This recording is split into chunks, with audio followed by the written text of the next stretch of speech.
Senhores senadores, senhoras senadoras, senhores deputados que estão presentes à sessão, senhoras deputadas, esta presidência recebeu na manhã desta segunda-feira, 9/5, o ofício 635/2016, subscrito pelo presidente em exercício da Câmara dos Deputados, no qual Sua Excelência registrou o deferimento do recurso apresentado pelo advogado-geral da União contra a deliberação da Câmara dos Deputados, havida no domingo 17 de abril do corrente. Em seu expediente, o deputado Valdir Maranhão, senador Perrella, teceu várias considerações sobre a forma como se deu a manifestação pelos deputados federais, bem como um instrumento formal por meio do qual a autorização para processar presidente da República foi comunicada ao Senado Federal nos termos do artigo 51, inciso 1º da Constituição Federal. Ora, como todos sabemos, a palavra do parlamentar proferida em plenário é livre nos termos do regimento interno. Não caberia a mim interferir no conteúdo dos discursos proferidos pelos parlamentares para, avaliando seu teor, decidir se poderiam ou não anular a deliberação que se seguiu a eles. Vou além, senhores senadores e senhoras senadoras. Para tratar do argumento da forma como se deu a comunicação ao Senado, como anular uma deliberação tendo por fundamento o instrumento pelo qual ela foi comunicada ao Senado Federal, ora, a comunicação é etapa posterior ao ato já concluído. Não poderia a formalidade tornar nulo o ato prévio.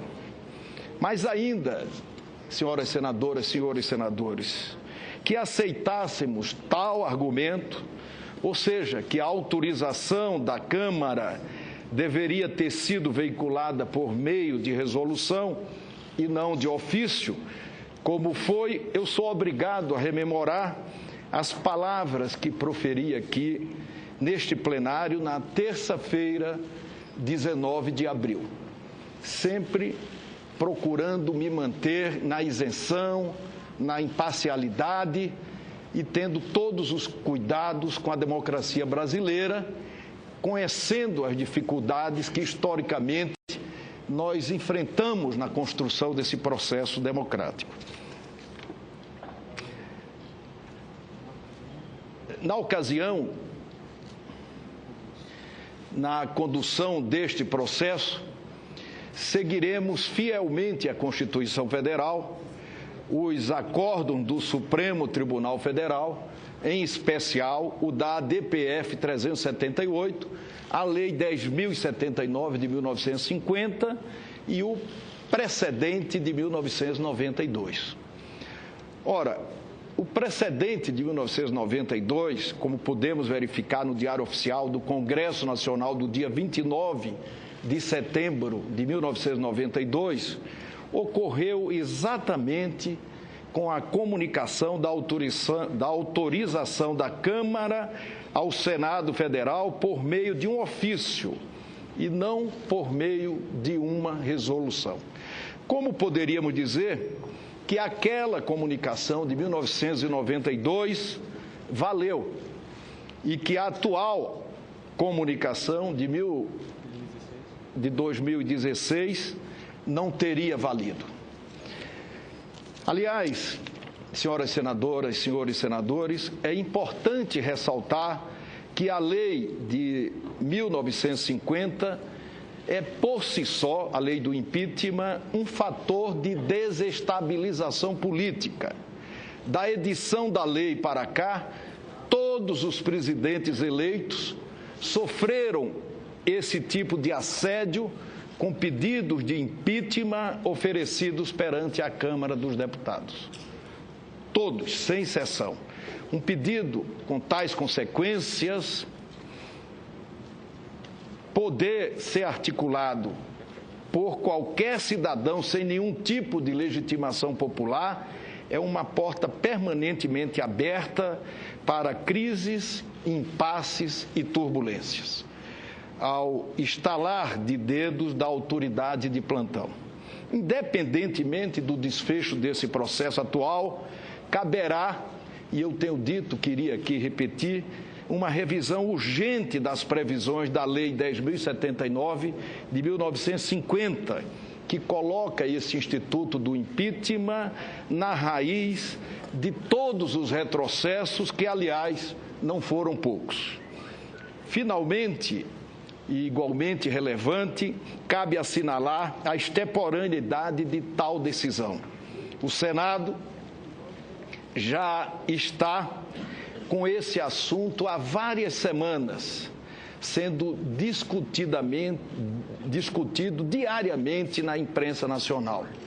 Já houve leitura da autorização no plenário, indicação pelos líderes, eleição dos membros aqui no plenário do Senado Federal, instalação da comissão especial, que fez 9 reuniões presidida pelo senador Raimundo Lira, totalizando quase 70 horas de trabalho, apresentação, discussão, defesa, acusação e votação do seu parecer. Essa decisão do presidente em exercício da Câmara agora, portanto, é absolutamente intempestiva.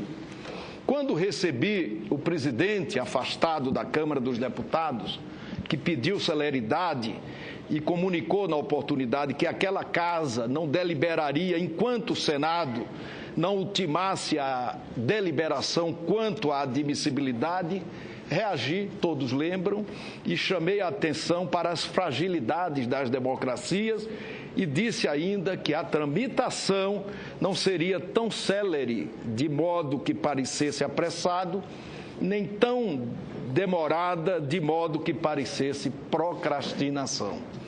Aceitar essa brincadeira com a democracia seria ficar pessoalmente comprometido com o atraso do processo e, ao fim e ao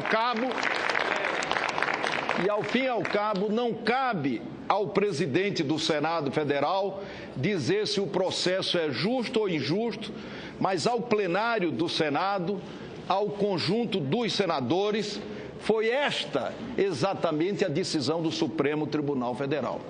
Sem falar, por último, do princípio mais sagrado do parlamento, o da colegialidade. Nenhuma decisão monocrática pode se sobrepor à decisão colegiada, tanto mais quando essa decisão foi tomada pelo mais relevante colegiado da Casa, o próprio plenário, e ainda mais pelo quórum verificado. Por todo exposto, deixo de conhecer do ofício número 635 de 2016 da Câmara dos Deputados e determino sua juntada aos autos da denúncia número 1 de 2016 com esta decisão. Passo, em consequência, a leitura das conclusões do parecer da Comissão Especial sobre a denúncia número 1 de 2016.